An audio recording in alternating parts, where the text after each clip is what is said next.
program was focused on the problem of health care access. You expanded the pool of insurance without controlling costs. You've blown a hole in the budget up there, and you've authored in Obamacare, which is going to blow a hole in the budget of this country. Governor Romney, I got to give you 30 seconds. I'm sorry, Rick, that you find so much to dislike in my plan, but I'll tell you, the people of Massachusetts like it by about a 3-to-1 margin. And we dealt with a challenge that we had. A lot of people that were expecting government to pay their way. And we said, you know what? If people have the capacity to care for themselves and pay their own way, they should. Now, I can't tell you this. It's absolutely right that there's a lot that needs to be done, and I didn't get the job done in Massachusetts, and getting the health care costs down in this country is something I think we got to do at the national level. I intend to do that. But one thing's for sure, what Obama has done has to impose on the nation a plan that will not work, that must be repealed, and when it comes to knowledge about health care, and how to get our healthcare system working.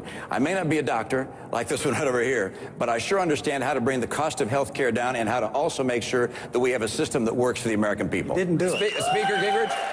You didn't do it. Speaker Gingrich, you've also been very critical of Mitt Romney's plan, not only on Obamacare, but his plan to lower the capital gains tax only on those earning under $200,000. I want to stay on health for a minute, okay? Let's just focus. The Boston Herald today reported that the state of Massachusetts is fining a local small business $3,000 because their $750 a month insurance plan is inadequate, according to the bureaucrats in Boston. Now, there's a fundamental difference between trying to solve the problems of this country from the top down and trying to create environments in which doctors and patients and families solve the problem from the bottom up. And candidly, Mitt, your plan ultimately, philosophically, it's not Obamacare, and that's not a fair charge, but your plan essentially is one more big government, bureaucratic, high-cost system, which candidly could not have been done by any other state because no other state had a Medicaid program as lavish as yours, and no other state got as much money from the federal government under the Bush administration for this experiment. So there's a lot of big government behind Romney Care, not as much as Obamacare, but a heck of a lot more than your campaign is admitting. Governor Romney? 30 seconds. Actually, Newt, we got the idea of an individual mandate from you. That's not true. You got it from the Heritage Foundation. We got it from you and the Heritage. You got it from the Heritage Foundation and from you. Wait a second. What you just said is not true. You did not get that from me. You got it from the Heritage Foundation. And you've never supported. I agree with them, but I'm just saying what you said to this audience just now plain wasn't true. Let me ask, have you supported in the past an individual mandate? I absolutely did with the Heritage Foundation against Hillary Care. You did support an individual mandate? Sure. Oh, okay, that's what I'm saying. We got the idea from you and the Heritage Foundation. Okay, a little broader. Okay. I did. All right. Number one. He still has time. I'm sorry, he still has time. Number two. Let me finish. He still has time. Let him finish. I get a little time here. Number two, we don't have a government insurance plan. What we do is rely on private insurers. And people, 93% of our people who are already insured, nothing changed. For the people who didn't have insurance, they get private insurance, not government insurance. And the best way to make markets work is for people to be able to buy their own products from private enterprises. What we did was right for our state, according to the people in our state. And the great thing about a state solution to a state issue is if people don't like it, they could change it. Now, there are a lot of things that Anderson? Congresswoman Buchan. Anderson, I think it has to be stated that Obamacare is so flat out unpopular that even the Obama administration chose to reject part of Obamacare last Friday when they tried to throw out the Class Act, which is the long-term care function. The Secretary Sebelius, who's the head of Health and Human Services, reported that the government can't even afford that part and has to throw it out, and now the administration is arguing with itself. When even the Obama administration wants to repeal this bill, I think we're going to win this thing. We're going to repeal it, and I will. We got to take a quick break. We will continue this discussion on the other side. We have a long way to go. We'll be right back.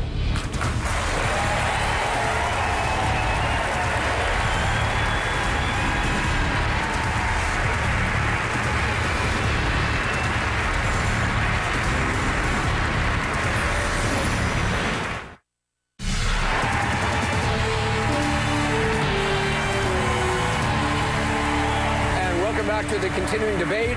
We've got a Twitter question. We ended talking about medicine, Obamacare. We actually have a Twitter question about it, too. It was a question left at CNN Debate. If Obama's health plan is bad for the U.S., what is the alternative?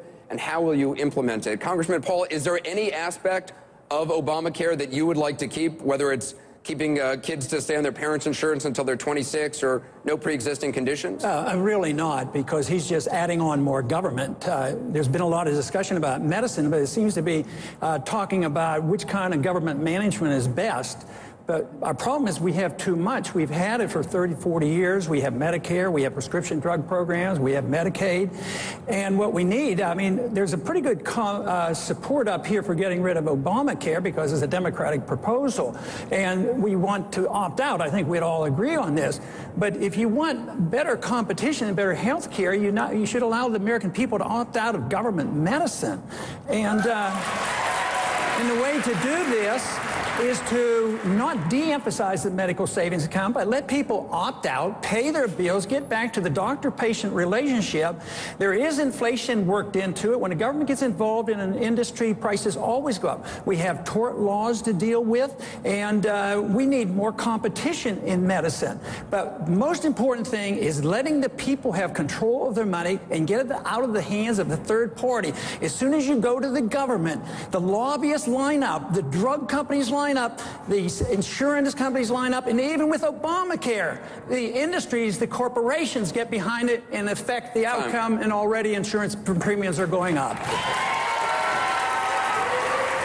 Herman Cain, same question. Is there any aspect of so-called Obamacare that you would keep? No, I think we all agree that Obamacare must be repealed because it is a disaster. And the more we learn about it and the more time goes along, the more we see. We're all in agreement with that. But here's where I would start in answering that question. It's called H.R. 3400. This was introduced back in 2009, but you didn't hear a lot of talk about it.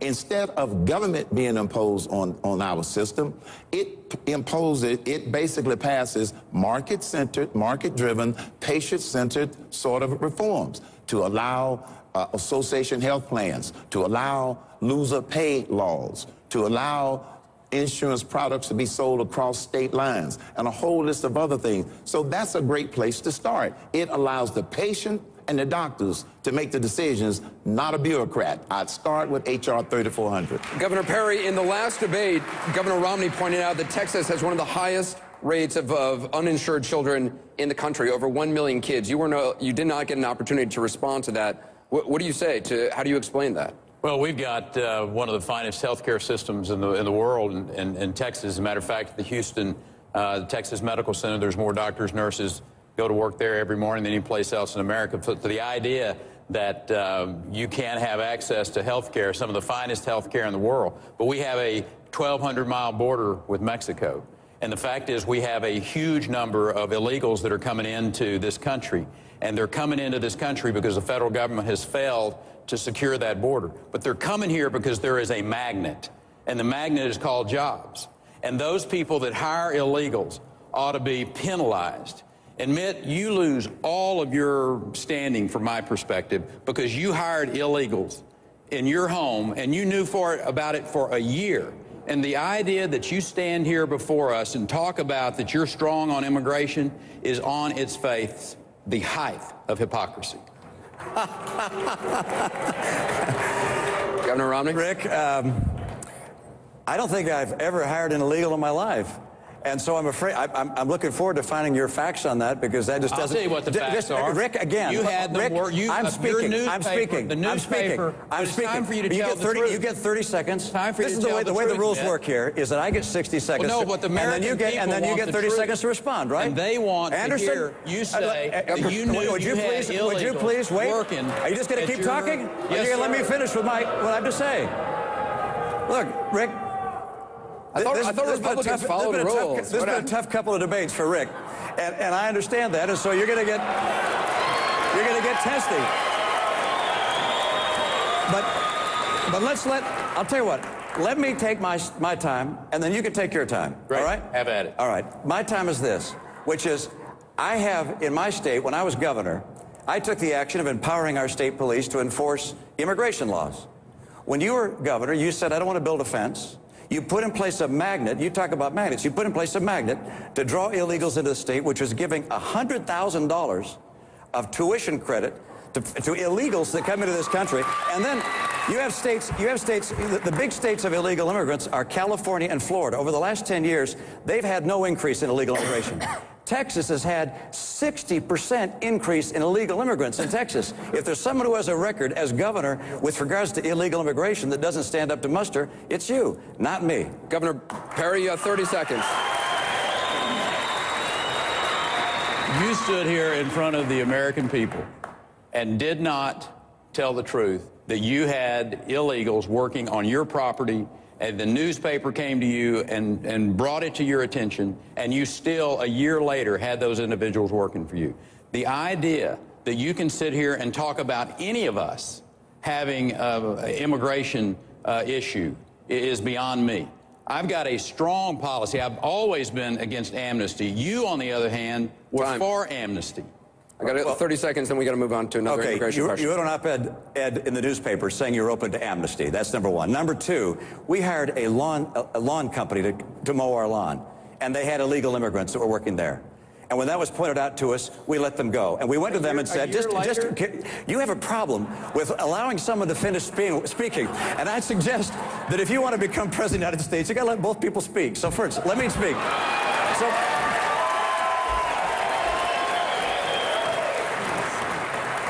So we went to the company and we said, look, you can't have any illegals working on our property. I'm running for office, for Pete's sake. I can't have illegals. It turns out that once again they hired someone who had falsified their documents, had documents, and therefore we fired them. And let me tell you, it is hard in this country as an individual homeowner to know if people who are contractors working at your home, if they've hired people that are illegal. If I'm president, we will put in place an E-Verify system, which you've opposed, to make sure that we can find out who's here illegally and not, and crack down on people who come here illegally. All right, we're going to stay on the topic of immigration. We're going to stay on the topic of immigration. Everyone's going to get a chance to weigh in. This is a question that was left at CNNPolitics.com. As president, will you order completion of the physical border fence along the entire border between the U.S. and Mexico? That's from Marilyn L. Herman Cain, let me start with you. Obviously, over the weekend, you got a lot of headlines by saying you would have an electrified fence. You then later said it was... You then later said it was a joke, and then last night you said it might be electrified. I'm not walking away from that. I just don't want to offend anyone.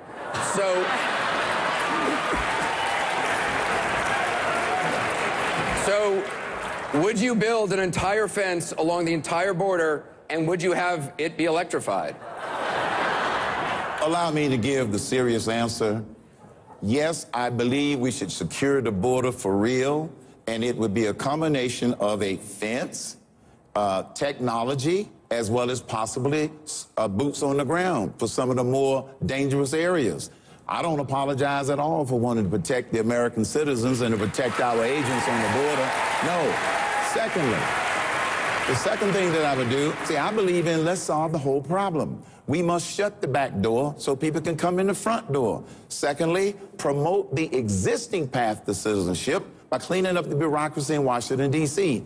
Thirdly, enforce the laws, the immigration laws that are already on the books. And here's another one of these bold ideas by the non-politician up here. Empower the states to do what the federal government is not doing in terms of enforcing those laws. Governor Perry, your state has the longest border with Mexico. Is it possible, to the question, is it possible to build a fence across the entire border? Sure, you can build a fence, but it takes anywhere between 10 and 15 years and $30 billion. There's a better way, and that's to build a virtual defense zone, if you will, along that border, which is not unlike what Herman's talking about. And you can do it with strategic fencing in the obvious places where it matters. But the way you really stop the activities along that border that are illegal, whether it's the drug cartels or whether it's bringing in illegal weapons or whether it's illegal immigrants that are coming in, is to put boots on the ground. I will tell you, Herman, you put a lot of boots on the ground. You use Predator drones that are being trained right up here at Creech Air Force Base in Nevada to use that real-time information to give those boots on the ground that information, and they can instantly move to those areas, and that is the way to shut that border down, to secure that border, and really make America safe from individuals like those Iranians that are using the drug cartels to penetrate this country. Congresswoman Bachmann, do you agree with Governor Perry? Well, I think the person who really has a problem with